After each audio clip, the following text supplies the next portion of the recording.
प्रांजल खेवलकरनं अत्याचार केलेल्या 4 तरुणी पोलिसांच्या संपर्कात. तरुणींनी तक्रार केल्यास खेवलकरवर बलात्काराचा गुन्हा दाखल होण्याची शक्यता.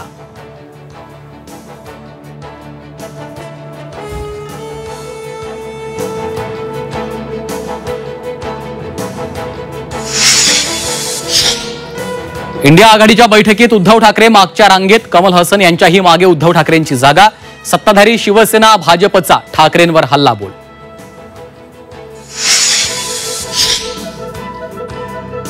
प्रेझेंटेशनची स्क्रीन पाहण्यासाठी उद्धव ठाकरे पहिल्या रांगेतून शेवटच्या रांगेत बसले. शेवटच्या रांगेवर संजय राऊतांची सारवासारव.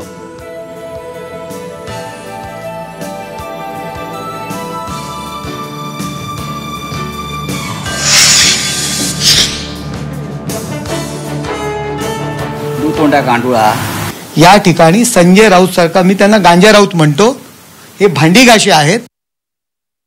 ठाकरेंवर टीका करणाऱ्या नरेश म्हस्केंवर बोलताना संजय राऊतांची जीभ घसरली. नरेश म्हस्केंकडूनही गांजा राऊत असा उल्लेख.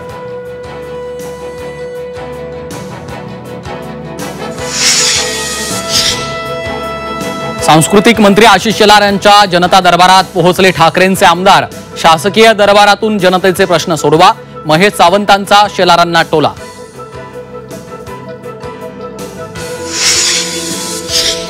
धनंजय मुंडेंचं मंत्रिमंडळात कमबॅक होण्याची शक्यता. महायुती सरकारमधल्या सूत्रांची माहिती. महायुती मुंडेंसाठी अनुकूल असल्याची चर्चा. कोकणात भाजपा आणि शिवसेना आमने सामने. शिवसेनेपाठोपाठ भाजपचाही रत्नागिरीत स्वबळाचा सूर. रत्नागिरीत 1 नंबरचा पक्ष असल्याचा भाजप शिवसेनेचा दावा.